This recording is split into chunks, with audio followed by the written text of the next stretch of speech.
What you are about to hear is a work of fiction. The people, places, and events depicted in this story are products of the author's imagination or used fictitiously. Any resemblance to actual individuals, living or deceased, or to real situations is purely coincidental. These stories may explore themes of crime, injustice, and human suffering. While fictional, they reflect real emotions and difficult truths that some may find disturbing. Listener discretion is advised.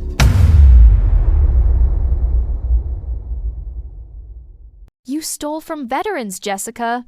From people who gave everything for this country. Evelyn's voice shook with a rage she hadn't felt in years, her 75-year-old frame trembling not with frailty, but with fury. 3 months earlier, Evelyn Hartwell sat in her elegant living room, surrounded by photographs that told stories of transformation, veterans who had found homes, learned new skills, discovered hope again. Each face represented a life touched by the Valor Foundation, the charity she had poured her heart and fortune into since her husband Robert's death 3 years ago. Before we go on, consider subscribing to the channel to be notified as new stories are published.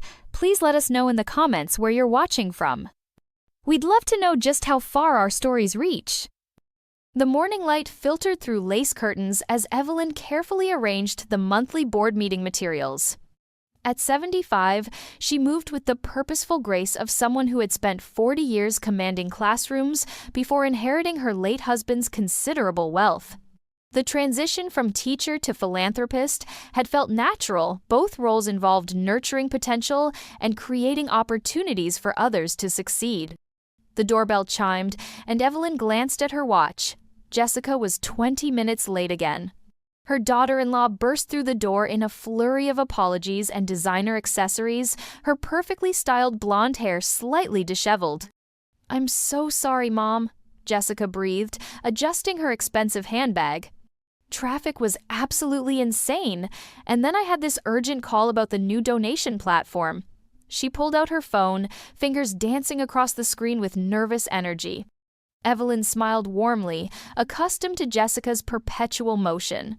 Since Thomas had taken the overseas position in Dubai, Jessica had stepped up to help with the foundation's operations. "No worries, dear. I was just reviewing our success stories. Look at this young man, Michael Rodriguez. He was living under a bridge when we found him. Now he's managing a construction crew and has his own apartment." Jessica barely glanced at the photograph, her attention split between her phone and checking her reflection in the hallway mirror. "That's wonderful, Mom. Really inspiring. But we should get going. The board is waiting." During the drive to the foundation's offices, Jessica's phone buzzed constantly. Each notification made her tense slightly, though she tried to hide it with bright chatter about modernization plans and efficiency improvements. "I've been thinking," Jessica said, navigating through downtown traffic, "about streamlining our operations. There are so many new technologies that could help us reach more veterans while reducing administrative burden." Evelyn nodded approvingly. Jessica had been a marketing executive before marrying Thomas, and her business acumen had already impressed the board members.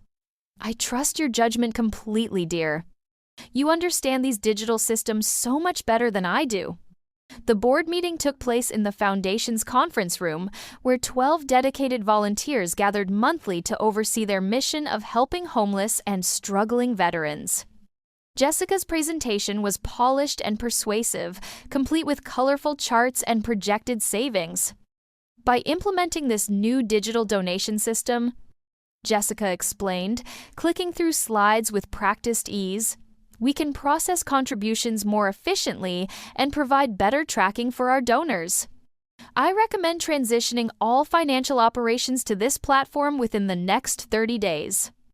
Board member Ruth Anderson, a retired bank manager, raised her hand. "This looks impressive, Jessica, but shouldn't Mrs. Hartwell have access to the new system as well?" Jessica's smile never wavered, but Evelyn noticed a slight tightening around her eyes. "Of course, eventually. But these new systems can be quite confusing, and I think we should spare Mom the stress of learning complicated new software. She's already given so much her time, her energy, her own money." The least we can do is handle the technical details so she can focus on what she does best, connecting with the veterans we serve." The board members nodded approvingly, and Evelyn felt a warm flush of gratitude. How thoughtful of Jessica to want to protect her from unnecessary complications. After the meeting, several board members approached Evelyn with enthusiasm. "You're so fortunate to have Jessica helping you," commented Dr. Patricia Wilson, a retired social worker. "She really knows how to modernize operations while maintaining your vision." Over the following weeks, subtle changes began to emerge. Jessica suggested that Evelyn didn't need to attend every board meeting. "You deserve some rest, Mom.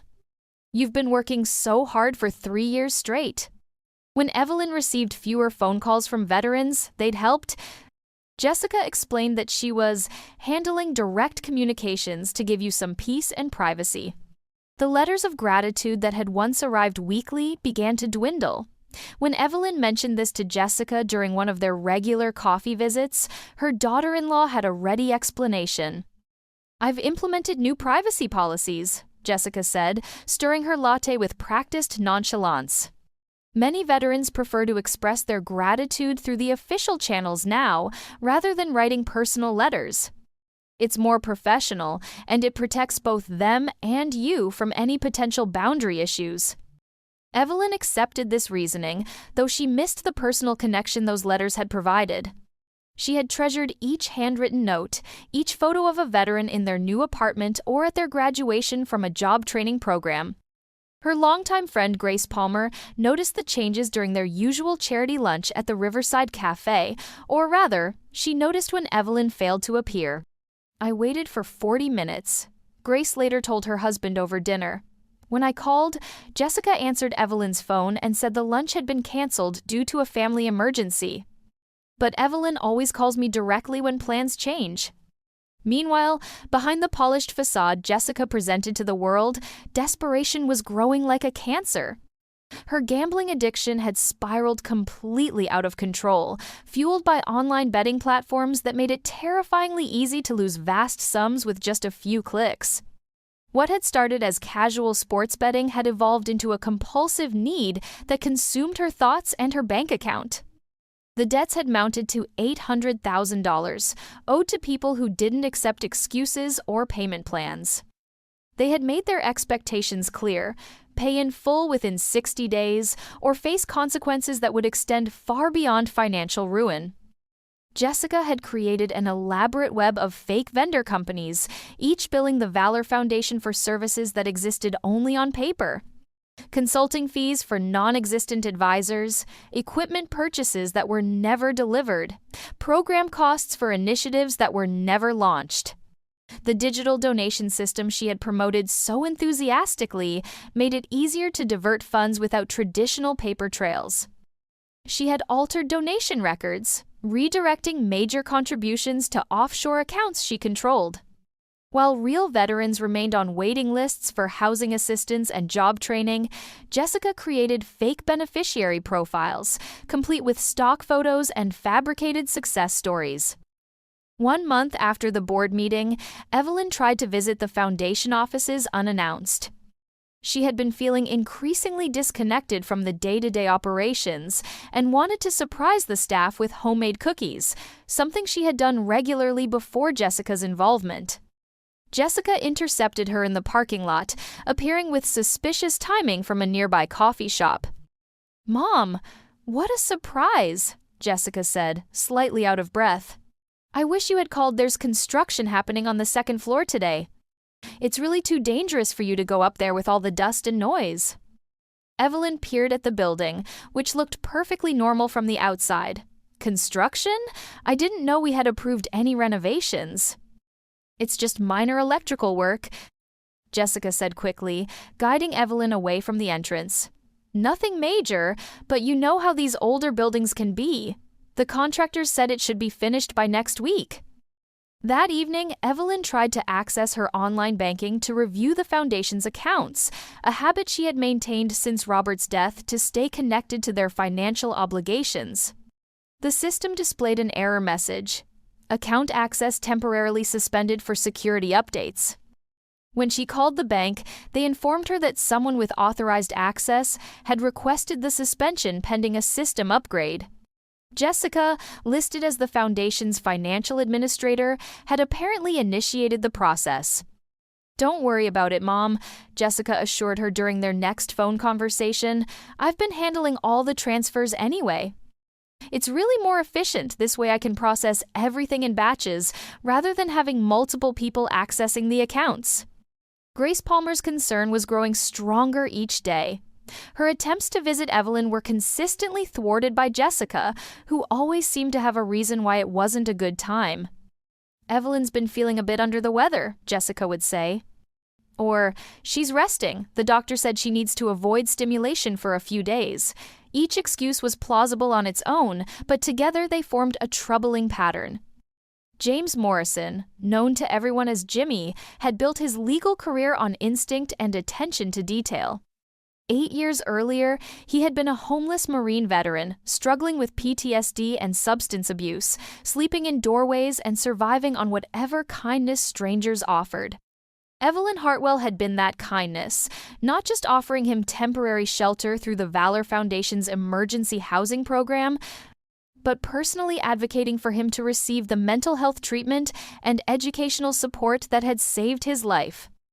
Now a successful lawyer specializing in nonprofit law, Jimmy had never forgotten the woman who had seen potential in him when he couldn't see it in himself. He called her Mom with genuine affection and visited whenever his travels brought him back to the city.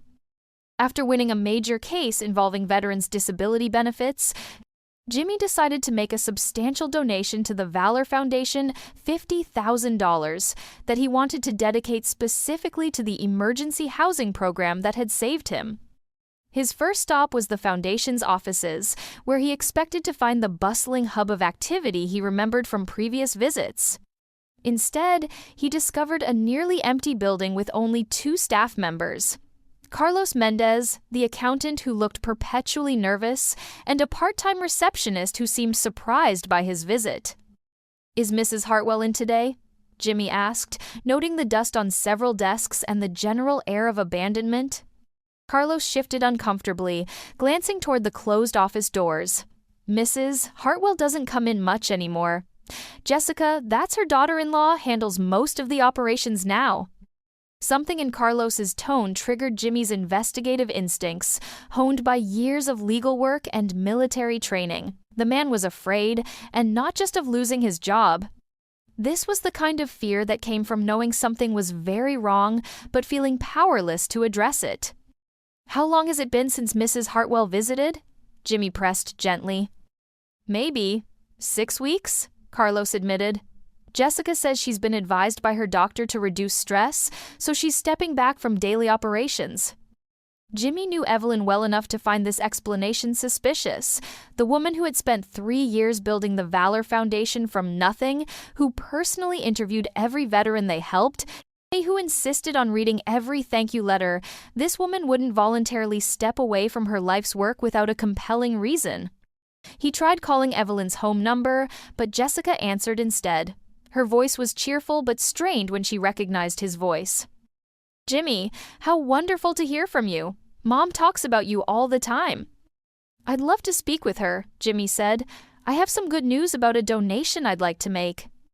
"Oh, that's so generous," Jessica replied, but her enthusiasm sounded forced. "Unfortunately, Mom is resting right now. She's been having some health issues, nothing serious, but the doctor says she needs to avoid stressful conversations. Maybe I could take a message?" Jimmy's concern deepened. Evelyn had never been one to avoid conversations about the foundation, and she had certainly never considered veterans' success stories stressful. "I'll try back later," he said, "or maybe I'll just stop by the house." "Oh, I wouldn't recommend that," Jessica said quickly. "She's become quite fragile lately, and unexpected visitors tend to upset her. Maybe it would be better if you worked through me for now, just until she's feeling stronger?" After ending the call, Jimmy sat in his car outside the Foundation offices, processing what he had heard and observed. His legal training had taught him to trust his instincts, and everything he had experienced today felt wrong. He drove to Evelyn's house, a modest but well-maintained home in an established neighborhood where she had lived for 30 years. Jessica's car was in the driveway, and she met him at the front door before he could ring the bell, as if she had been watching for unexpected visitors. "Jimmy, I told you it wasn't a good time," she said, stepping onto the porch and pulling the door closed behind her. She was blocking his view of the interior, he noted. "I just want to say hello," he said reasonably. 5 minutes. "I'm sorry, but that's impossible right now. Mom has become very sensitive to changes in routine. Even seeing familiar faces can be overwhelming for her in her current condition." Jimmy studied Jessica's face, noting the tension around her eyes and the way she kept glancing back toward the house. "What condition exactly?" "When I spoke with her 6 weeks ago, she seemed fine." "It's been a gradual decline," Jessica said, her voice taking on a practiced clinical tone. "The doctor thinks it might be early-stage dementia. She gets confused easily now, and sometimes she doesn't recognize people she should know. It's heartbreaking, really." The explanation felt rehearsed, and Jimmy noticed details that contradicted Jessica's claims about Evelyn's supposed fragility. Her car, which she had driven daily for years, sat in the driveway with a thick layer of dust and old leaves trapped under the windshield wipers. Mail was piling up in the box by the front door, something the meticulous Evelyn would never have allowed. "I understand your concern," Jimmy said carefully, "but I've known Evelyn for 8 years. I think she'd want to see me." "I'm afraid that's not possible," Jessica insisted, and for a moment her composed facade cracked slightly. "I'm her family, and I'm making decisions in her best interest. Now, if you'll excuse me, I need to get back to her." As Jessica retreated into the house, Jimmy heard something that made his blood run cold, the distinct sound of a deadbolt being engaged from the inside. Why would someone lock a door from the inside unless they were trying to keep someone from leaving? Over the next few days, Jimmy reached out to Grace Palmer, whose number he found in his old correspondence with Evelyn. Grace's relief at hearing from someone else who was concerned about Evelyn was palpable. "I've been so worried," Grace confessed during their meeting at a quiet restaurant across town. "Jessica keeps telling me that Evelyn needs space, but in 40 years of friendship, Evelyn has never needed space from me. We've been through everything together, her husband's illness, his death, the early days of the foundation." They compared the excuses Jessica had given them, finding disturbing patterns in her explanations.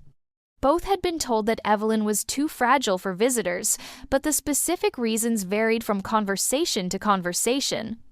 Sometimes it was physical health, sometimes mental confusion, sometimes doctor's orders. "There's something else," Grace added hesitantly.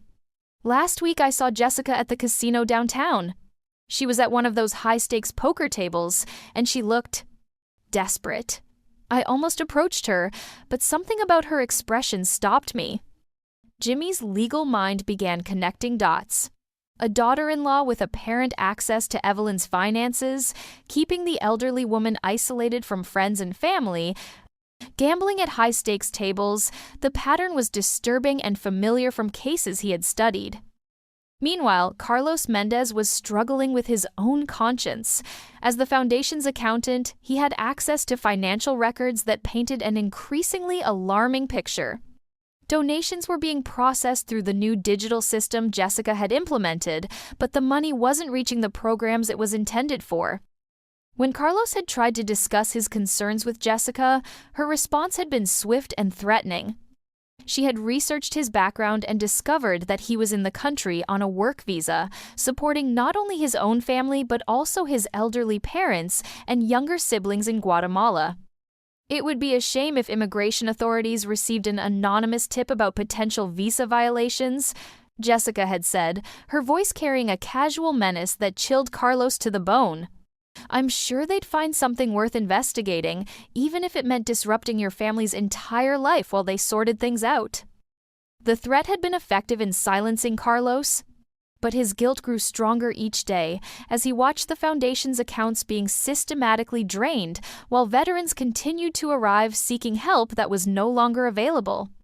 When Jimmy approached him after hours one evening, Carlos initially tried to deflect his questions. But Jimmy's gentle persistence and his own veteran status eventually broke through Carlos's defenses. "I have a family to protect," Carlos whispered, glancing around the empty office building as if Jessica might materialize from the shadows. "She knows things about my immigration status, things that could get me deported." "What kind of things?" Jimmy asked gently. "Nothing illegal," Carlos insisted, "but she knows how to make normal situations look suspicious to the right authorities. She made that very clear." Jimmy spent the next hour reviewing financial documents that Carlos reluctantly provided, his lawyer's eye immediately spotting the irregularities that painted a clear picture of systematic fraud. In just 3 months, over $1.8 million had been diverted from the foundation's accounts through a network of fake vendors and altered donation records. "She's booking flights to the Cayman Islands for next week," Carlos revealed, his voice barely audible. "She showed me the tickets, said she was taking Mrs. Hartwell on a vacation to help her recover from her health issues." Jimmy knew that once Jessica got Evelyn out of the country, the elderly woman might never return. Whatever was happening in that house, it was about to become irreversible. He immediately called Thomas Hartwell in Dubai, using the emergency contact information from the foundation's files. The conversation was difficult. No one wants to hear that their spouse might be a criminal, but Jimmy's evidence was too compelling to dismiss. "I'll catch the next flight," Thomas said, his voice hollow with shock. "Don't let Jessica know I'm coming. If what you're telling me is true, I need to see the situation for myself before she has a chance to prepare explanations." Jimmy also contacted Detective Raymond Shaw, a specialist in financial crimes who had a particular interest in cases involving veteran-focused charities. Shaw's own military background made him especially motivated to pursue those who would steal from programs designed to help former service members. "We'll need Mrs. Hartwell's testimony to make the charges stick," Detective Shaw explained after reviewing Jimmy's evidence. "But first, we need to confirm that she's safe and able to provide that testimony." The plan they developed was necessarily complex. Grace would create a diversion by organizing a surprise birthday party with several of their former teaching colleagues, an event significant enough that Jessica couldn't turn them away without causing suspicion and drawing unwanted attention. While Grace managed the distraction, Jimmy and Detective Shaw would enter through the back of the house to locate Evelyn and assess her condition. If she was being held against her will or was in immediate danger, they would have grounds for immediate intervention. On the appointed day, Grace arrived at Evelyn's front door with 4 other retired teachers, carrying flowers and a homemade cake. Her hands were shaking slightly, but her voice was steady when Jessica answered the door. "Surprise!" Grace announced with forced cheerfulness. "We decided it was time for an impromptu celebration. We've missed our dear friend too much to stay away any longer." Jessica's face went through several expressions in rapid succession: surprise, alarm, and then a calculated attempt at graciousness. She couldn't refuse entry to a group of elderly women bearing birthday cake without raising questions she wasn't prepared to answer. "How thoughtful," Jessica managed, stepping aside to allow them into the living room. "Though I should mention that Mom has been having some difficult days lately." "All the more reason she needs her friends," declared Betty Morrison, a formidable woman who had taught high school mathematics for 35 years and was not easily intimidated. While Jessica was occupied with managing 5 determined elderly women who refused to be dismissed, Jimmy and Detective Shaw used the spare key Evelyn had given Jimmy years earlier to enter through the kitchen door. The house felt wrong immediately. The warm, welcoming atmosphere Jimmy remembered had been replaced by something sterile and oppressive. Newspapers were stacked unread by the door, and the fresh flowers Evelyn always kept on her kitchen table had been replaced by artificial arrangements. They found Evelyn in her bedroom, sitting in a chair by the window. She had lost too much weight, and her usually immaculate appearance was disheveled. But her eyes were alert, and when she saw Jimmy, her face lit up with recognition and relief. "Jimmy," she whispered, struggling to stand. Oh, thank God. I was starting to think I was going crazy. Jessica keeps telling me that you don't want to see me anymore, that I've become too much of a burden. Detective Shaw introduced himself while Jimmy knelt beside Evelyn's chair, taking her hands in his. They were cold and slightly trembling. "Tell me what's been happening, Mom," Jimmy said gently, using the affectionate term that had always made her smile. The story that emerged was heartbreaking. Jessica had been gradually isolating Evelyn for weeks, intercepting phone calls and turning away visitors. She had convinced Evelyn that her friends were concerned about her mental state and thought it would be better if she had professional care rather than continuing to burden those she loved. "She said you were all just being polite when you called," Evelyn explained, tears forming in her eyes. "That you felt obligated to check on the crazy old lady, but would rather be left alone." Jimmy showed her the financial evidence Carlos had provided, explaining how Jessica had been stealing from the foundation. At first, Evelyn defended her daughter-in-law, a natural response from someone who had been psychologically manipulated for months. But when Jimmy showed her the fake beneficiary profiles, stock photos of random people identified as veterans, the foundation had supposedly helped Evelyn's expression changed. Her sadness transformed into anger and then into the kind of righteous fury that had made her such an effective teacher and advocate. "These are real veterans," she said, pointing to several of the photographs Jessica had stolen from other websites. "This man died in Afghanistan. This woman lost both legs in Iraq." Jessica used their pictures to create fake success stories, while real veterans went without help. The sound of voices from the living room reminded them that Jessica was still managing the impromptu birthday party. Detective Shaw positioned himself near the bedroom door, while Jimmy helped Evelyn prepare for what would undoubtedly be a difficult confrontation. When Jessica finally managed to extract herself from the persistent group of teachers and came looking for the source of the unfamiliar voices she had heard, she found her carefully constructed world collapsing around her. "What is this?" she demanded, seeing Detective Shaw's badge and credentials. Her voice climbed higher as panic set in. "You have no right to be in this house." "We have Mrs. Hartwell's permission," Detective Shaw replied calmly, "and we have evidence of financial crimes that warrant investigation."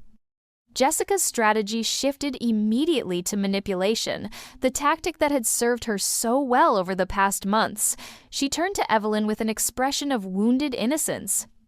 "Mom, you've been so confused lately. These people are taking advantage of your condition to turn you against your own family." But Evelyn was no longer the isolated, uncertain woman Jessica had been systematically breaking down. Surrounded by people who genuinely cared about her welfare and armed with evidence of Jessica's betrayal, she found the strength that had carried her through 40 years of teaching and 3 years of grief. "You stole from veterans, Jessica," Evelyn said, her voice growing stronger with each word. "From people who gave everything for this country. You used their sacrifice to feed your gambling addiction while keeping me prisoner in my own home." Jessica's composure cracked completely. "You don't understand the pressure I've been under. I never meant for it to go this far." "You threatened Carlos's family to keep him quiet," Jimmy interjected. "You isolated Evelyn from everyone who cared about her. You created fake veterans to cover your tracks. This wasn't a mistake, it was a calculated plan." The sound of a car door slamming announced Thomas's arrival. Jessica's face went white when she realized her husband had returned from Dubai without her knowledge. Thomas appeared in the bedroom doorway, his expression a mixture of heartbreak and rage as he took in the scene his mother, obviously unwell and isolated, facing off against his wife while a police detective took notes. "Is it true?" Thomas asked, his voice barely controlled. "All of it?" Jessica tried one last desperate gambit, rushing to her husband and clinging to his arm. "Thomas, thank God you're here. They're trying to say I stole money, but I was just trying to modernize operations like we discussed." But Thomas had spent the 18-hour flight from Dubai reviewing the evidence Jimmy had sent him, and his own investigation into the family finances had revealed additional problems. Jessica's gambling debts were even larger than Jimmy had discovered, and she had already begun liquidating their personal assets to feed her addiction. "The house is mortgaged," Thomas said quietly. "Our savings are gone, and now I find out you've been stealing from my mother's charity and keeping her prisoner in her own home." Detective Shaw stepped forward with the arrest warrant as Jessica's final defenses crumbled. "Jessica Hartwell, you're under arrest for embezzlement, elder abuse, wire fraud, and conspiracy to commit financial crimes." The handcuffs clicked into place as Jessica was read her rights, her pleas and protests echoing through the house where she had held Evelyn captive for months. Grace and the other teachers watched from the living room as the woman who had claimed to be protecting Evelyn was led away in custody. The news of Jessica's arrest spread quickly through the local media and the charitable community. "Charity director arrested for stealing from veterans" dominated the headlines, and the details that emerged painted a picture of systematic fraud that had diverted funds intended for homeless and struggling veterans into offshore accounts controlled by a gambling addict. Jessica's addiction became public knowledge during the court proceedings, but few people felt sympathy for someone who had exploited both her elderly mother-in-law and the veterans the foundation served. The legal consequences were severe, facing 15 to 20 years in federal prison for the multiple felony charges. Meanwhile, the process of healing and rebuilding began immediately. Thomas took extended leave from his position in Dubai to care for his mother and help restore the foundation's operations. The offshore accounts were frozen and eventually recovered through asset forfeiture proceedings, while insurance covered most of the remaining losses. 3 weeks after Jessica's arrest, the Valor Foundation held its grand reopening celebration. Evelyn had regained weight and energy, her natural vitality restored by proper nutrition, social contact, and the knowledge that she was back in control of her life's work. Jimmy officially joined the foundation as legal counsel, working pro bono to ensure that proper oversight systems were in place to prevent future exploitation. Carlos Mendez was promoted to Chief Financial Officer, his courage in eventually speaking out earning him both job security and immigration assistance. Grace organized a volunteer team of retired teachers who brought their organizational skills and passionate advocacy to the foundation's programs. The waiting list of veterans seeking assistance was cleared within 2 months, and new programs were launched to provide more comprehensive support. The Foundation's annual gala, 6 months later, was a celebration not just of the veterans they served, but of the power of community and the importance of protecting the vulnerable members of society. Jimmy gave a speech that moved many attendees to tears. 8 years ago, Evelyn Hartwell saved my life by seeing potential in a homeless veteran that I couldn't see in myself, he began, looking toward Evelyn in the front row. 3 months ago, she let me save her life in return. That's what family does. We take care of each other, and we never give up on the people we love. Evelyn's response, when she took the podium, reflected both her renewed strength and her hard-won wisdom about trust and vulnerability. "Sometimes the greatest strength is admitting we need help from those who love us," she said, her voice clear and confident. "I learned that isolation is a weapon used by those who would harm us, but connection is the shield that protects us. This foundation exists because none of us can succeed alone, not the veterans we serve, not the volunteers who help them, and certainly not the elderly widow who thought she had to carry everything by herself." The foundation went on to help over 500 additional veterans that year, becoming a model for transparent and effective veteran support programs nationwide. Evelyn continued leading the organization with renewed energy and wisdom until her death at 85, always surrounded by the extended family she had created through decades of service and love. Thomas rebuilt his relationship with his mother, moving permanently back from Dubai to ensure she would never again face such vulnerability alone. Jimmy became more than legal counsel. He was the son Evelyn had never had, joining her for Sunday dinners and holiday celebrations, always addressing her as Mom with genuine affection and gratitude. Jessica served 18 years of her sentence, receiving treatment for gambling addiction during her incarceration.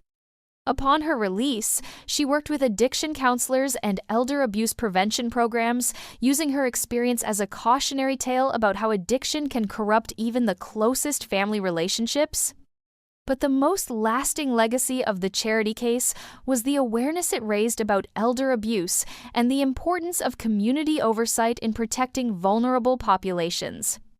Evelyn's story became a powerful reminder that predators often come disguised as helpers, and that the strongest defense against exploitation is maintaining connections with people who genuinely care about our welfare. The veterans continued to write letters of gratitude, and Evelyn treasured every one of them until the end of her days. Each success story represented not just a life saved, but proof that even in our darkest moments, there are people willing to fight for us, just as we must be willing to fight for others when they need us most. Thank you for listening until the end. If you enjoyed the story, please consider leaving us a like. This helps us reach more people.